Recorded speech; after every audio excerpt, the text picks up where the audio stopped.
All right, good morning, everybody.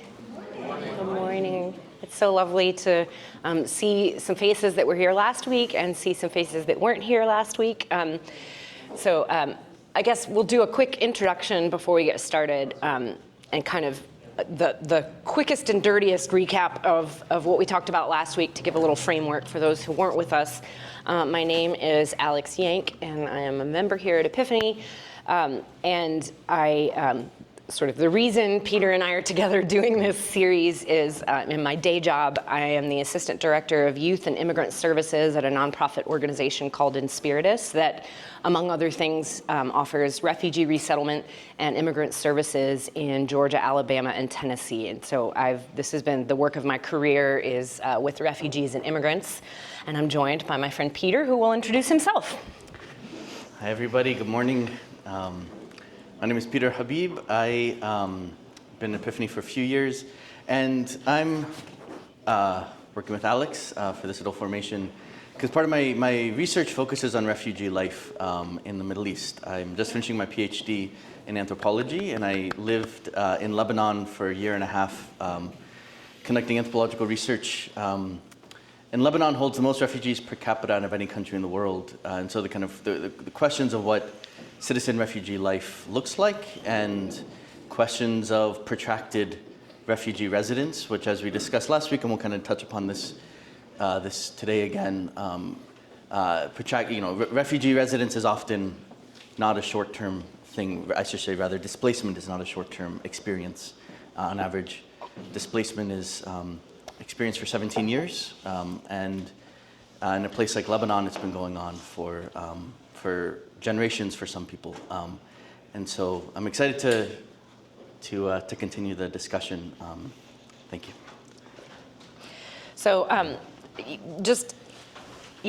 guess maybe to offer a quick summary of what we discussed, very quick summary of what we discussed last week. We talked about the sort of historical context of the terminology of sort of refugee and other terminologies that we use to describe the sort of status of folks that are displaced and the tensions between the condition of being a refugee and sort of the status of being a refugee that can be conferred by the United Nations or conferred by the United States, and the sort of tensions between those two states.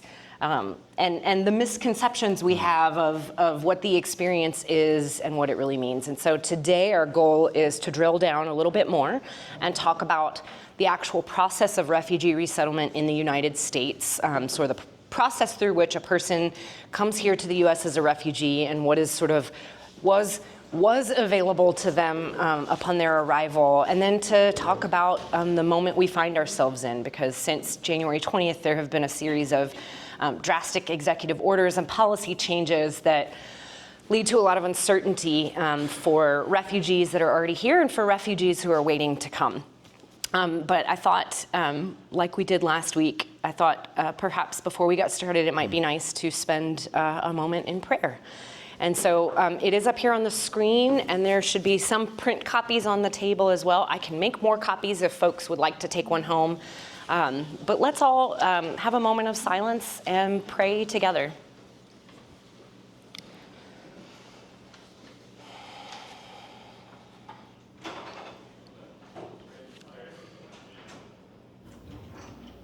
God of our wandering ancestors, long have we known that your heart is with the refugee, that you were born into time in a family of refugees, fleeing violence in their homeland, who then gathered up their hungry child and fled into alien country.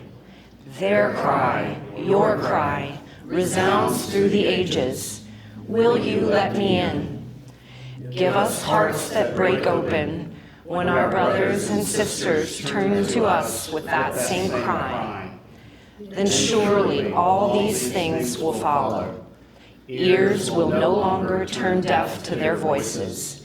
Eyes will see a moment for grace instead of a threat.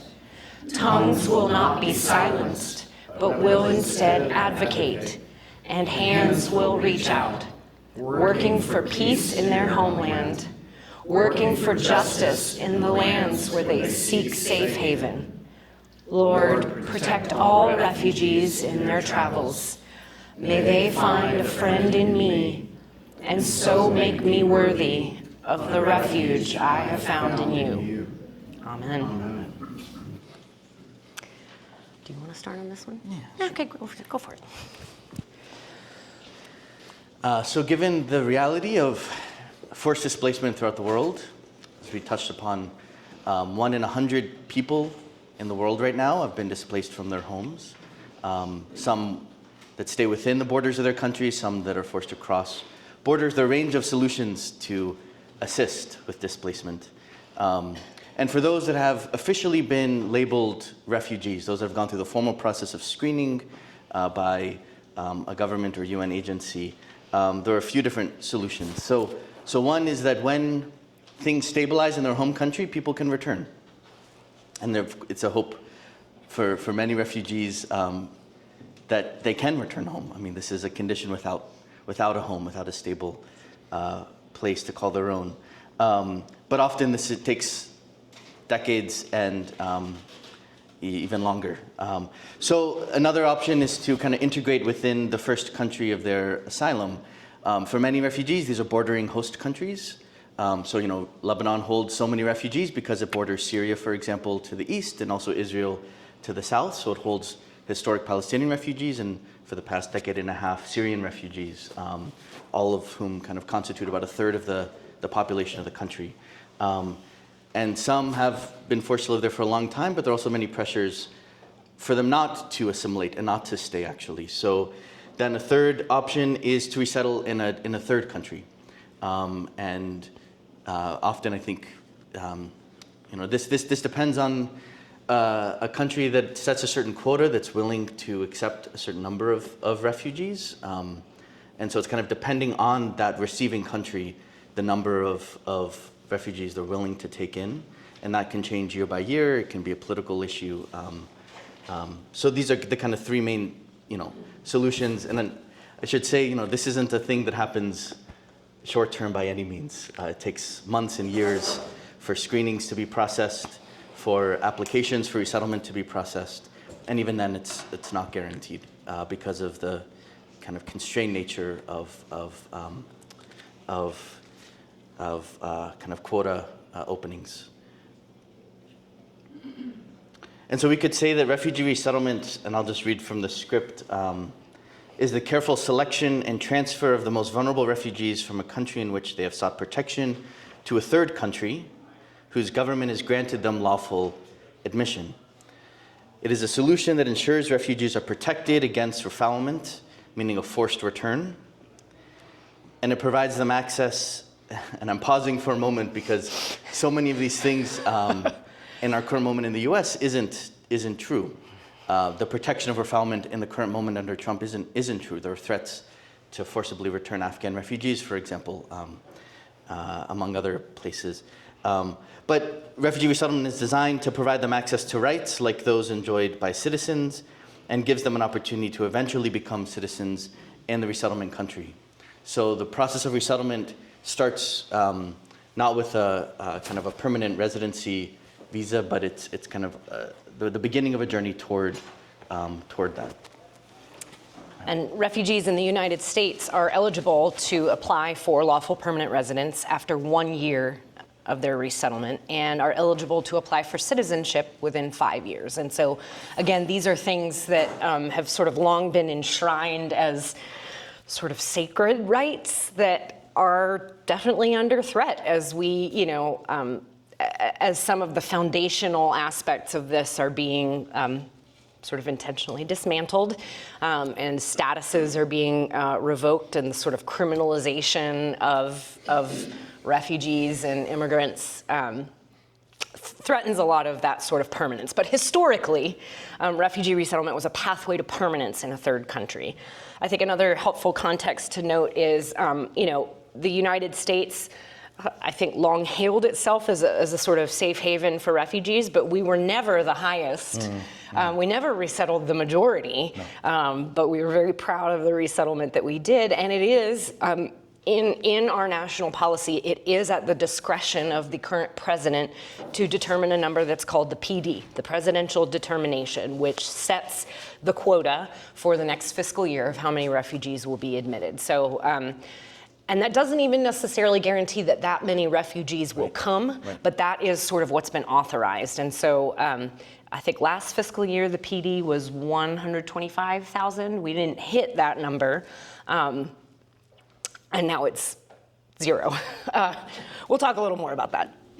So I don't want to get too far in the weeds on this, but I think it's helpful to understand that there's a sort of program hierarchy for resettlement in the United States. And so resettlement in the United States is handled by the Bureau, PRM, of Population, Refugees, and Migration. And so they contract with a set of national organizations that are known as VOLAGs, or voluntary agencies, who are these sort of national level nonprofits who contract with the State Department to provide refugee resettlement.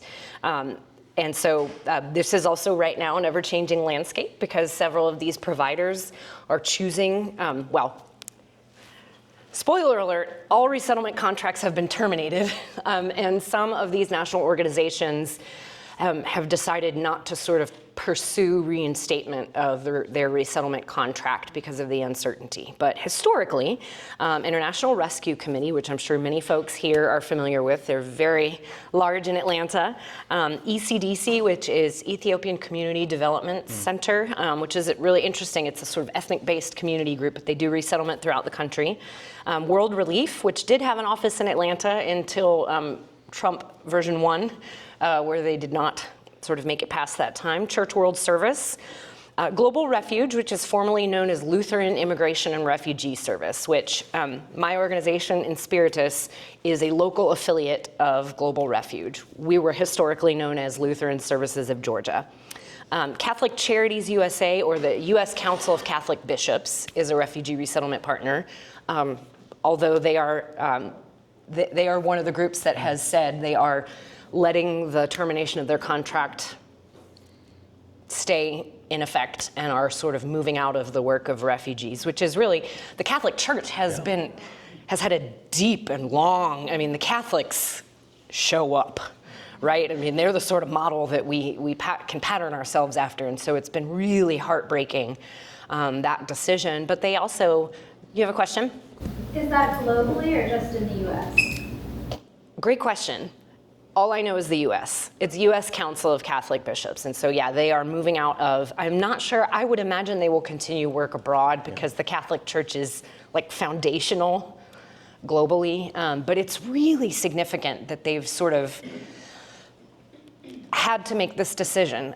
Similarly, EMM, Episcopal Migration Ministries, did do the work of refugee resettlement and ministry for migrants, and I think they will be remaining as a sort of advocacy group, but any direct services that they may have offered, they are going to be rolling back. And then there's HIAS, Hebrew, it's a Jewish group, and I'm really embarrassed that I can't remember what the acronym stands for. And then USCRI, the U.S. Committee on Refugees and Immigrants. So it's just helpful to know, so like local refugee resettlement organizations, in order for them to resettle refugees, they have to partner with one of these national voluntary agencies. And essentially, when things were functioning, there would be a pipeline of refugees that are determined to be coming to the U.S., and essentially a weekly meeting where it was determined which of these 9 VOLAGs pipelines, and then each of those organizations would sort of determine which of their affiliates particular refugees would go to. And often there were folks who had U.S. ties, family members or relatives, community members, or a large existing community already, and that would determine where they were resettled. That's how we see things like in Minneapolis, Minnesota is the largest Somali population in North America, which is fascinating. Somali and Hmong, which we don't, I feel like younger folks, including myself, that's not as much in our sort of cultural vocabulary, but the Hmong, were a very significant refugee resettlement population after the Vietnam crisis. So yeah, both of those concentrated in Minneapolis, of all places. So you see things like that form patterns. So some things to know about refugee resettlement. Refugees don't apply for resettlement themselves. So the UN High Commissioner on Refugees identifies the most vulnerable cases to be considered for resettlement. So it is for the most vulnerable. They have to fit at least one category, which can include high medical needs, children at risk, women and girls at risk, or survivors of violence or torture. And so again, we talked about this in the first week, but you have to sort of be able to prove that you fit one of those categories, and the way that's administered, I would argue, as a social worker, depending on the refugee processing center, may or may not be done in the most trauma-informed way, but you don't just get to present yourself and say, I'm in trouble and you have to resettle me. You really have to prove that you fit these categories. And then countries' governments decide which refugees to admit for resettlement. And so, like, the US conducts its own vetting process to decide whether to accept a refugee. Those who have committed serious crimes or pose a security threat, which can be a sort of weaponized category, are not eligible for refugee status or resettlement. And the last fact is pretty obvious, but refugee resettlement saves lives. Humans are not meant to linger in protracted states of homelessness or statelessness. As you would imagine, access to appropriate health care, access to education, access to economic opportunity is not non-existent. As Peter spoke so well of last week in his experiences in Lebanon, lives are created in these camps because we're meant to sort of band together and form community and form mini societies. We sort of somehow find ourselves doing that no matter where we are, but it's not a sustainable way of living, right? And so providing a real pathway to permanent residence in a third country saves lives. So you want to take this one? Yeah, and we've touched upon some of this, but it's important to emphasize that that displacement is at its highest as it's been. It's increasingly, almost every year, it's breaking more records. And certainly globally, I think the last time it was at such a level per capita was around World War II, which of course was a very kind of concentrated place of kind of displacement, mostly in Europe and such. And the institutions, and we touched upon this last week, the institutions that are created to help with refugee resettlement, like UNHCR, other UN global bodies, were created and designed after World War II, directly after World War II, mostly specifically to help European displaced people. And so even the institutions we have really don't have the kinds of capacity to deal with the level of kind of need that we see. And so resettlement is a life-saving solution for the most vulnerable, but less than 1% of refugees are even referred to resettlement. And it, again, comes down to so many of these factors that we just mentioned. It can come down to a particular interview that somebody has with a caseworker. Here's kind of a pipeline process almost for how folks eventually get to resettlement. So they leave their home country, they're in a country of, usually a neighboring country for displacement. And to register for UNHCR, I also want to say, isn't necessarily a benign thing either. One has to kind of give up a fair amount of who they are. There's a whole kind of, I could go off of this, humanitarianism is certainly required, but also like you have to, give much of like these biological markers, for example, biometric markers, to prove yourself, which can also kind of monitor movement as well. There are ways that there's a whole kind of internal, the way that kind of the registration of refugees could be weaponized in different ways, not necessarily by UNHCR, but by host countries that are tapping into that data. So it's an interesting, this is kind of these are the systems that are required to protect people, but also aren't necessarily the most secure systems for that protection. And I could talk about that in the Q&A if you would like. But after collecting this data to kind of prove that the person is who they are, they refer the refugee to the main US body that provides all of this background information. And then the US government goes through a screening process to determine whether or not they are, should be admitted for refugee resettlement.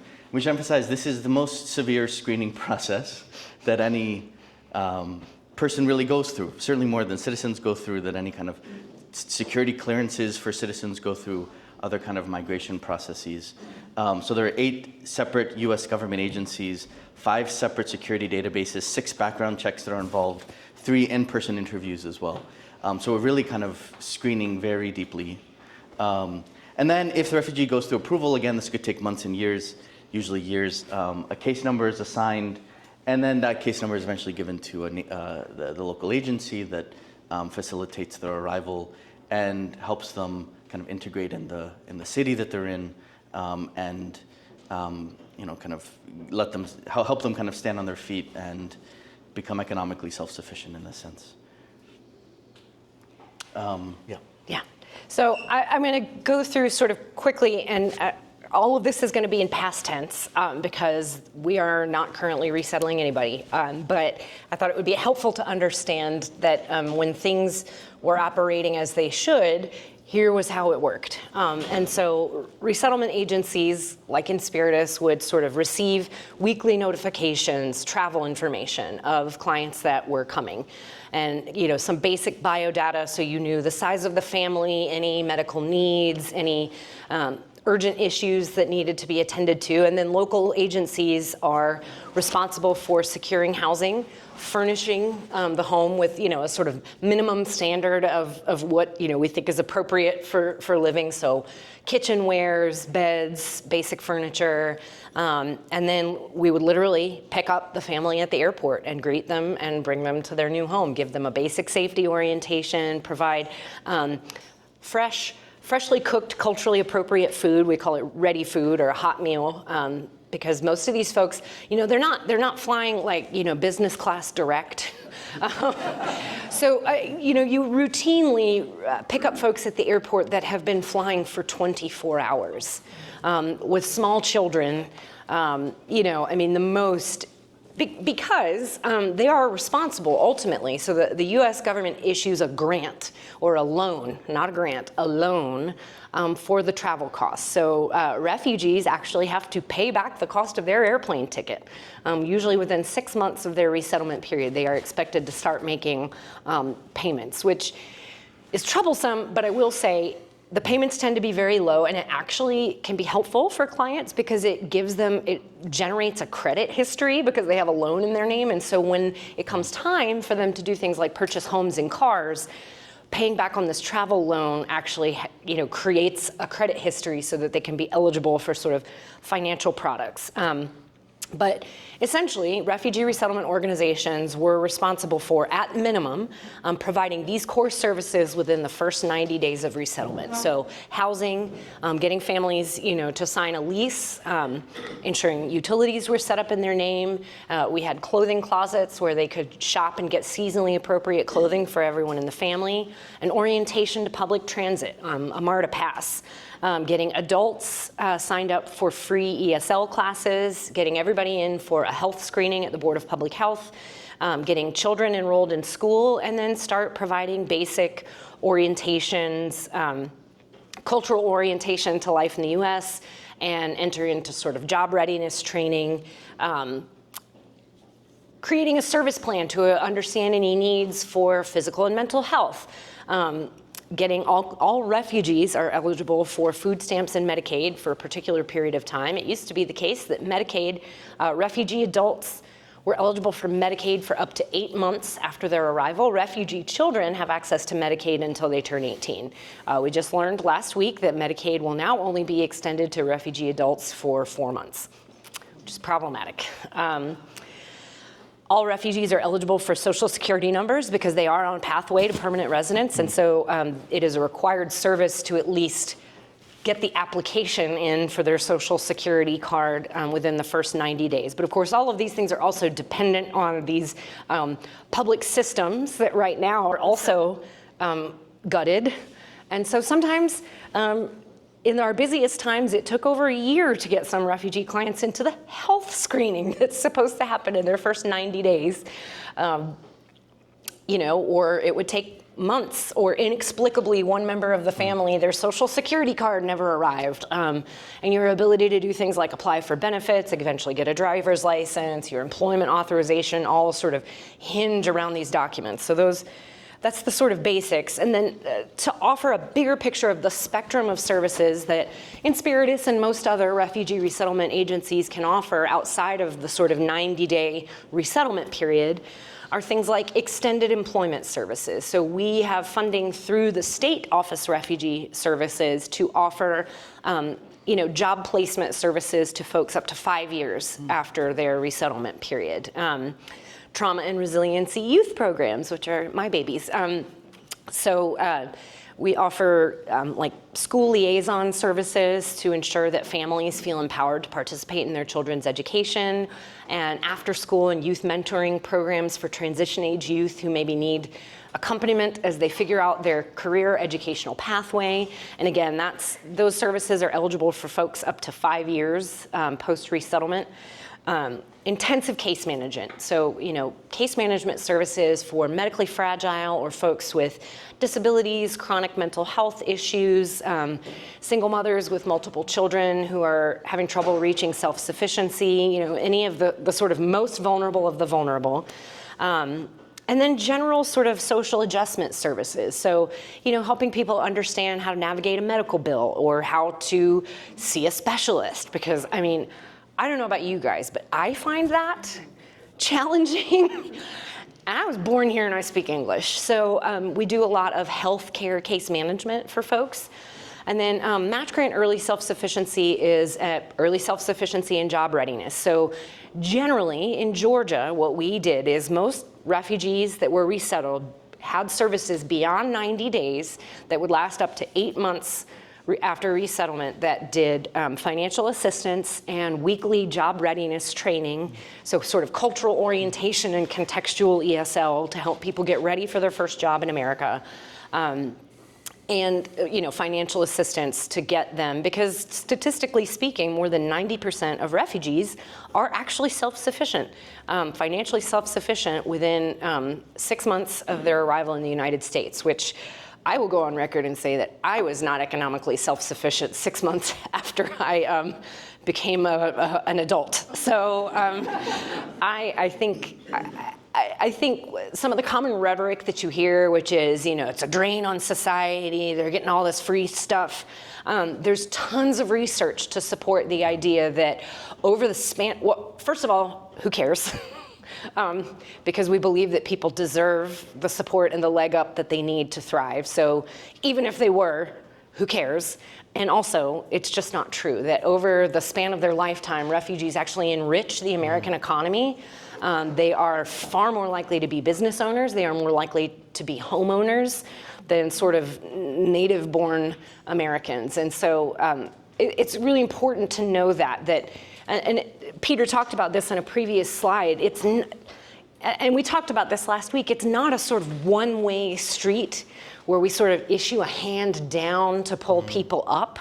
Refugees and immigrants literally enrich the American economy in multiple ways, and also culturally enrich our communities. And so I think it can be really easy, and that sort of instinctive paternalistic orientation where it's like, these are people who've had a really hard time and I'm going to reach down and lift up. And I do it too, but I think thinking about these are folks who also have things to teach me and might be giving me a job someday. It is really helpful to think about, inshallah. Yeah.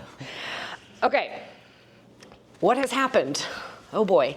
And this isn't everything.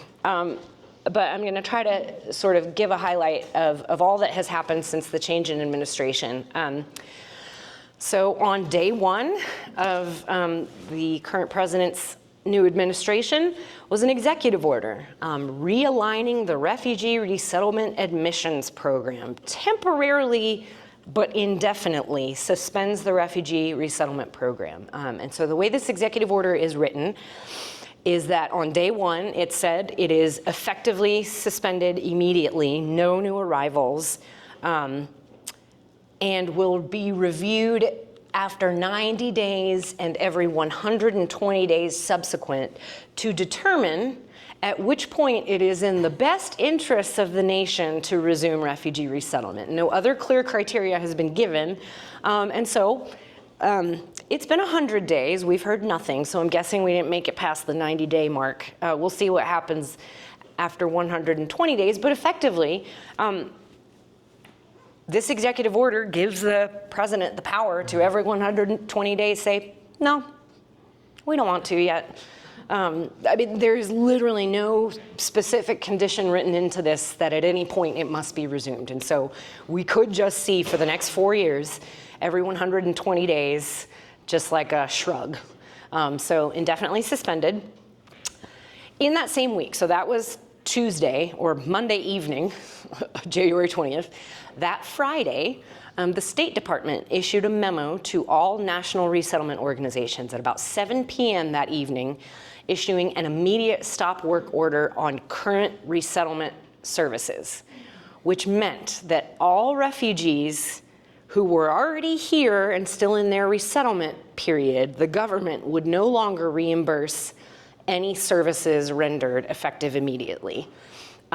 For context, PRM, in Bureau of Population, Refugees, and Migration, in anticipation, we knew this executive order was coming. We didn't know the stop work order was coming, but we knew that on day one, refugee resettlement was probably going to be indefinitely suspended. It was done last time. I was at the airport protesting. That was not a surprise. But what was shocking was the stop work order, because PRM had pushed through as many refugees as possible in the first quarter of this fiscal year from October on, knowing that the window was going to shut. And so they were like, let's get as many people here as we can, knowing that there won't be any more coming. And so we resettled hundreds of people in December, who were then not going to be provided any of the mandatory rental payments that we signed a contract telling them we would pay, and the personnel costs for our case management staff, who were not going to leave these folks completely vulnerable, will not be reimbursed by the government. And that was administered to every single resettlement agency in the United States. Each one of them interpreted it differently. At Inspiritus, we were like, well, we're not going to not serve them, and so we just fundraised to pay everybody's rent. And that was really difficult. What happened after that was, everybody remember that day where they said we're going to cut off all federal funding for everything, starting at 5 p.m. on a Monday? We remember that, and then they quickly dialed it back and were like, just kidding. Because they realized it was ludicrous. Well, what happened is they did do that to refugee resettlement agencies. So while there was no policy in place withholding federal funding, the government did not pay any of the national resettlement agencies for any of their invoices for 4 months with no explanation. So invoices for work we had done prior to the change in administration were not paid. And so at one point, Inspiritus was $3 million in the hole, which is really tough. So, but I think part of why I want to put this on here is maybe it's my own trauma dumping, but also just to say the seeds of chaos that have been sown, because things like this selective funding being withheld because some of the national resettlement agencies started getting paid and others didn't, but nobody would explain why.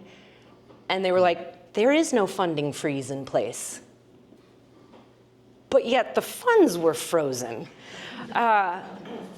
So then the next thing that happened is the United States government terminated their contracts with all refugee resettlement agencies, effective immediately. So no organization in the United States currently has a contract with the State Department to provide refugee resettlement services. A judge has since blocked that. There's an ongoing lawsuit that several organizations have signed into. So it's been blocked, so they're not terminated, but they're not reinstated yet either. And so all of this is just to highlight that we're in a state of complete flux. We know nobody's coming for the foreseeable future, but also we have no idea if and when it resumes who will be doing the work. because none of us have a contract to do it. So we couldn't submit invoices to the government for the work we've done if we wanted to. That does not affect the funding. So the other thing that was happening is the selective funding that was withheld was also for the extended services that go up to 5 years. So not only was the State Department not paying us for the resettlement work we'd already done, but our invoices for the work, the employment services and case management were also not being paid. Those have begun getting paid again with no explanation. And so our commitment, obviously, is to keep serving people because we're not just going to leave people hanging. But we're doing that in the light of all this uncertainty about, like, does the government stop paying us next month with no explanation? Who knows? So I'm going to take a step back because I've talked a lot. Sure. And I feel like I've touched on these, so if you want to breeze through them, you can. Sure. You're driving. Thank you. Thank you. So this is the executive order, but more details I think the slide has to suspend the permanent resettlement pathways that were available. And as Alex said, the real kind of point is this total suspension of the norm that is indefinite and the uncertainty that that creates. And the struggle, therefore, to support the institutions that have already made the commitments and that are trying their best to support those that they've already started to care for. And we'll maybe kind of touch upon different ideas of navigating that. There are some specifics for Inspiritus that there are 453 clients who are in the initial resettlement period and are eligible for services kind of throughout Georgia. But there's still so much uncertainty about if there will be enough funding to care for these people, for these families, for these households. I want to touch upon a kind of alternative form of refugee support than resettlement through organizations, which is called refugee sponsorship, which is an effort that was put forth by the Biden administration and was announced in 2023. And this is basically coming out of the first Trump administration when he gutted so many of the resettlement organizations at that time. Biden was trying to kind of repair, but it's a contentious political landscape, and so a solution was to have private U.S. citizens actually sponsor refugees. So instead of organizations like Inspiritus kind of caring for those first 90 days of helping find employment and housing and clothing and this, a group of U.S. citizens, at least 5, could come together and be assigned a family or even choose to kind of nominate a family that they may know to go through the refugee pipeline and help kind of sponsor them in resettlement here. I mentioned you could both accept a family that's already gone through the refugee process, but also you could nominate, that's already gone through the screening process, but you could nominate somebody as well that that is, in effect, a refugee, might not have gone through the resettlement process screening for the U.S. specifically, but you can nominate them. And often this was used by folks that were themselves refugees that went through the resettlement years ago, and this was an effort of family reunification, right? So this is like a very powerful way to bring extended family members and such together when otherwise you can't return and cross those borders. And it's designed, like I said, to unburden these resettlement organizations. So through my time in Lebanon, of course, I met many refugees, many Syrians in particular, and when I learned about this process, I felt led to try to put together a sponsorship group, and this was in the past year. And I made a group I gathered friends, some of whom were Epiphanites, if that's the right way to put it, I think. Indeed. And we kind of came together, we went through all the screenings. They want a group to have a certain amount of money per refugee. You go through the whole planning process and application. And we submitted the application, I think it was last July. And it said about a 6-month minimum, up to 2 years if you're kind of choosing to sponsor somebody that you know. And of course, after the Trump administration went through, this program was entirely halted, indefinitely, right? And it goes to show that even in some ways, for me, it reveals the kinds of deep, almost like delusions of even their own narratives and the contradictions of their own narratives. Because in this case, it's not the US government that's paying money through resettlement organizations and refunds, right? It's private citizens that are coming together to say, out of our own money and energy and time and capabilities, we will help people, and people that we know as well, right? Like friends that we have, family members that we may have, to come together to sponsor them. In some ways, it goes through the kind of logic that they're doing, right? Of, localizing it. Like, it's not the federal government, it's the state government. Well, it's not even the state government, it's the citizens, right? Like, we will individually do this. And that they still halted this out of a kind of broader discourse, that I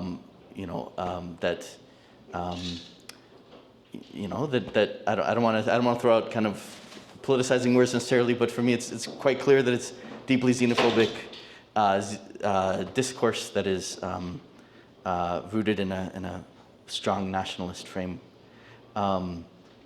And this was announced on, so if you go to the website, this is the kind of main announcement that, based on the kind of executive order that Alex mentioned, all of this was paused. So let's get to kind of some things that maybe some like next steps, if you want to mention them. Sure, yeah. So, I think for me, I'm an action person. So you get me nice and good and mad about something, and I'm like, I need to have a place to put it, so tell me what to do. And that's been my work of this past this past quarter is like, what is my action to do and what am I trusting to the universe? Because I want to do it all, but if I do that, I get chewed up and spit out. So I think these are a few things you can do, and we're going to talk a little bit more about the sort of refugee ministry at Epiphany and where we're sort of in a season of discernment, trying to listen, like, where is the Spirit telling us to show up? But, the first thing I like to tell people is call your local representatives and advocate, local and national. Under the first Trump administration, I had our senators on speed dial, and every morning I would just make my little call, and I'd talk to their little page who, was a 20-year-old who was like, yes, thank you, Miss Yank. And I would just call, and, and they have to take note of what it is that you're calling and advocating about. Now, whether that changes anything that happens, I've done my part. So calling your representatives and saying, I want to see you hold the government accountable for, improper termination of a contract, or I want you to advocate to resume services for refugees in our community, and here are the reasons why. Because they have to keep record of these things that you stand for. Senator Warnock is holding a town hall later today off of Campbellton Road, I went to his virtual town hall recently and tried really hard to get him to answer my questions about it. He didn't do it, but that's a thing that you can do, is call your elected officials. Raise awareness in your communities, right? With your neighbors and the people you work with. Raise your voice locally with the school board, county and state legislature, right? Like, figure out the parts of this that matter to you. And if it's not this, it can be something else, right? Like, we all have something to do in this time, but figure out the thing that matters and then pick an issue or two and follow it through in terms of advocacy. Donations, right? So refugee resettlement agencies like Inspiritus are relying on donations to cover the gap in funding. As I mentioned, the previous slide, there were about 493 recently resettled clients that we were successfully able to raise funds to pay rent through May for them, which was incredible. So no newly arrived refugee will be unhoused, and that felt really important. And then the other piece is volunteering, right? So help is needed to accompany folks, especially now. So like, for example, in Spiritus, we've laid off 65% of our team since January 20th. That's a big number. Now, as some of the funds are coming back, I was like miraculously able to rehire a handful of folks. Who knows what's going to happen? But, when we've historically had enough staff coverage to do the sort of long walk of welcome with people, we don't have that. And so volunteers are needed. And I can, drill down a little bit more about some of the things. It can be, one-time volunteering or a sort of sustained partnership with a particular family where you visit with them and offer hospitality and welcome and orient them to their new community. Accompaniment is a big part of that. So yeah, where do we go from here? Refugee Ministry at Epiphany. Carmi, do you want to speak at all about what we're doing? I'm happy to do that. Great. Not to put you on the spot. No, Sorry. no.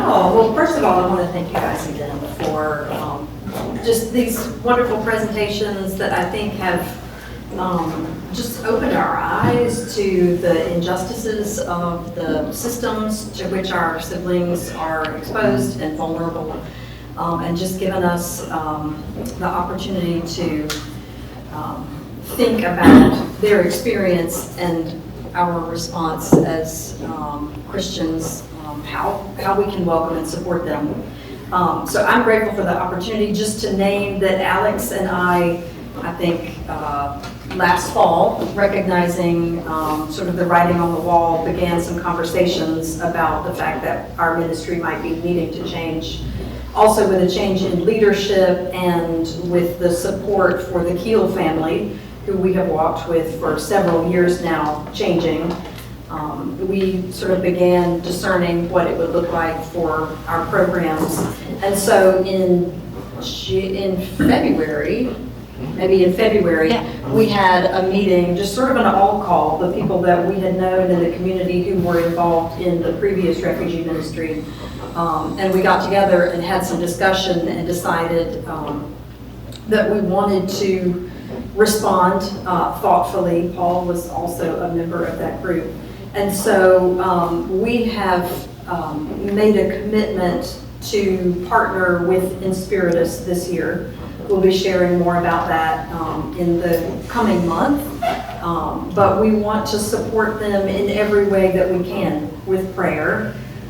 We have some funds to support them financially, but also there will be opportunities for us to work together to raise money, not only for the organization, but for specific families who have real needs with kids going back to school and all of those kind of things. And then we also want to provide volunteers. So there are a couple of programs in particular that we'll be supporting. One is a ministry that greets people who are coming from the detention center and being released to join family or other systems of support in the country. So to really be the first faces of welcome that these people have seen on their long journey to get here. That's one of the programs. And then there is an after-school program and summer camp in Clarkston for refugee kids. And so you'll be hearing more about opportunities to support both of those programs. But if this is something that is speaking to you, please send one of us an email.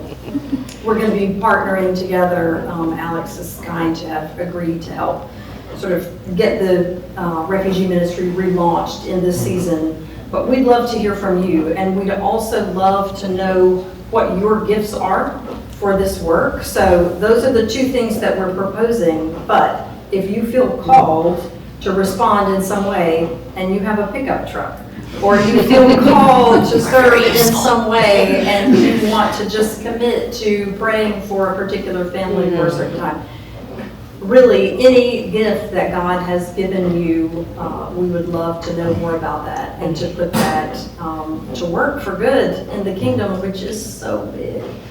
So I am just thankful for you guys, for your partnership. I know that people have a lot of questions, so I want to give you all just a few minutes to talk about those, but watch this space, and please do sit with this and pray and think about how the Spirit might be moving you to respond in this season, and know that the Spirit works through all of us. So we don't have all of the answers, but we are here to partner with you. So please reach out. Okay. Questions? I'm only in about 45 book clubs, I think, at this point. But really not that many, but a lot. But I'm interested. I can't do a lot of things, but I can become more educated. And so, can you say more about the Beyond Welcome Reading Group? Yes. Yeah, so this will be a book club that will start, I believe, in the fall. It'll be hosted, I think, initially by Jacob Barber, an Epiphany young adult, who proposed this book. He's part of the refugee ministry. And yeah, would love for as many folks that are interested to join. And we might have even multiple book clubs going on at the same time, depending on the size and the desire to be involved. and hopefully more books to come as well. I mean, there are just so many texts. And one other thing aside from refugee ministry and volunteering, I want to challenge you all to stay informed and to continue to read and to remember, because I think what we're facing is not just an imposition of chaos in the moment, but it's also what we could say is a kind of politics of erasure. We are rewriting systems that have been different for years, and we are dismantling systems that should be there. And going forward in 4 years, it's going to take a lot of effort to rebuild the things that we had at like kind of ground level a year ago, or even 6 years ago.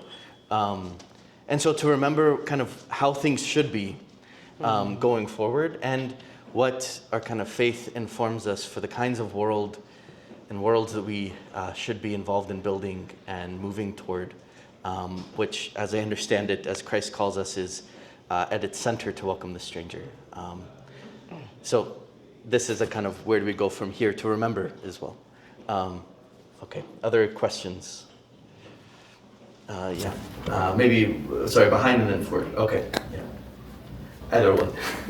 Well, speaking of volunteering, in the early 90s, I was involved with an after-school program going from Buford Highway, the Vietnamese immigrants, to Clarkston.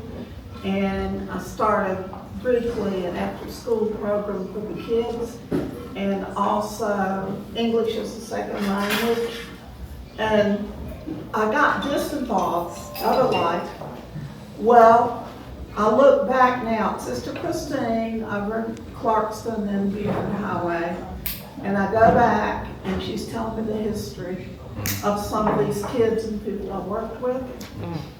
It's absolutely amazing how they have contributed to our society. Yes. Some of the kids that had, I remember one girl, all she had for lunch was a stale hamburger bun. I found camps for them through the Y.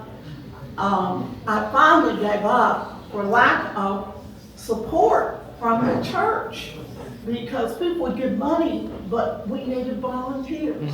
We needed people to teach these kids English. We needed kids that just, people that just love the kids. And a lot of them now are, guess what? Dentists, doctors, educators. I would never have guessed they went as far as they did. And what I did was just, I didn't think of it long term.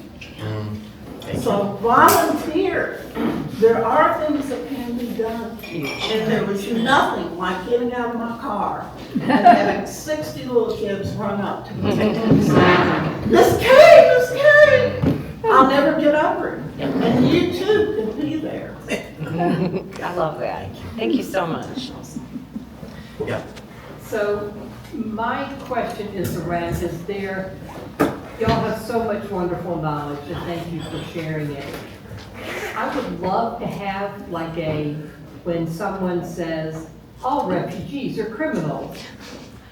Talking points. Some talking points Yeah. from a grassroots public relations standpoint. Yeah. How can I, in an educated and truthful manner, not me just making something up, Totally. that can't be true, Right.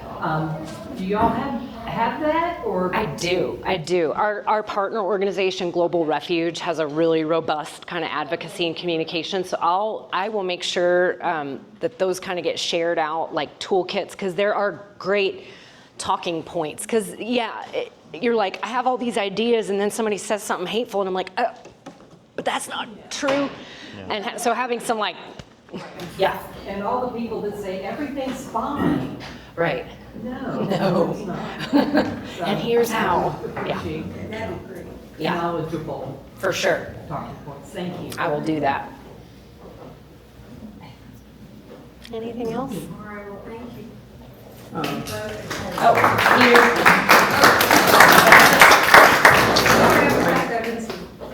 I'll just, if I may make an incidental contribution, it'll take about 3 minutes, and you don't have to stay, but Love Peter. A Clint Eastwood movie titled Gran Torino. The story of a Detroit auto worker who is retired, living on his UAW benefits in a neighborhood in Detroit that is transitional. And his wife has died, and he's living alone, and he's just very discouraged about himself and about his city, and it just doesn't seem to be much hope or meaning in his life. And one day, he notices a moving truck pull up and a bunch of white people jump out, and with them is a community of Asian people. And he's a Korea War veteran. He wonders, you know, what are these people doing here? And they move in, and then the white people who settle them, you know, disappear. And over time, and he wakes up in the morning because there's chanting and gongs playing and so forth. At first, this is very irritating, but then he begins to look forward to this. And what happens is that this family is itself, you know, kind of insular in the beginning, but just incidentally, they begin to make contact, the auto worker and his family. And what happens is that as these Hmong family, you know, these are people who supported the U.S. military in fighting in Vietnam, as they begin to feel their way in the community, he begins to feel his way toward them. He respects their family closeness because he's living alone, he has no family. And the upshot is that here's a man who felt, an American citizen who felt displaced in his own community, now feels resettled and re-engaged because of the immigrants who live next door. Love that. Thank you. Perfect. Thank you all so much for your time today. And we have one more session That's right. next week. Next week, yeah. Oh yeah, I was gonna. That will yeah. focus, I think, specifically on the U.S.-Mexican border. Yeah, non-refugee newcomers and yeah. Yeah. The movie is Gran Torino. That's okay. That's kind of hard to name in the auto.